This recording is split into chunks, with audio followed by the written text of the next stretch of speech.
कर्नाटकातील गोकर्ण इथल्या सहलीहून परतणाऱ्या पुण्यातील आयटी क्षेत्रातील तरुणींच्या ट्रॅव्हलरनं थांबलेल्या डंपरला धडक दिली। या अपघातात ट्रॅव्हलरमधील 13 जण जखमी झाले। ही घटना आज पहाटे 3:30 वाजण्याच्या सुमारास सांगली फाटा इथं घडली। अपघातातील जखमींना तातडीनं सीपीआरमध्ये दाखल करण्यात आलंय।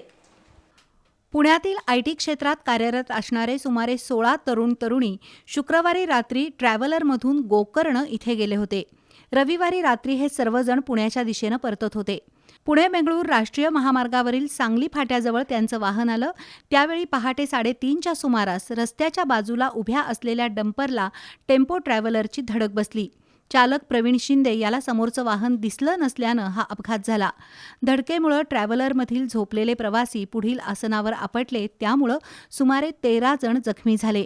घटनेनंतर स्थानिकांनी तसंच कोल्हापुरातील देवराज तुपे या तरुणानं रुग्णवाहिकेतून जखमींना सीपीआरमध्ये उपचारासाठी दाखल केलं। मात्र सीपीआरच्या अपघात विभागात डॉक्टरांमध्ये समन्वय नसल्यानं जखमींवर तातडीनं उपचार सुरू झाले नसल्यानं जखमींमधून नाराजी व्यक्त झाली। या अपघाताची नोंद शिरोली MIDC पोलिसात झाली आहे।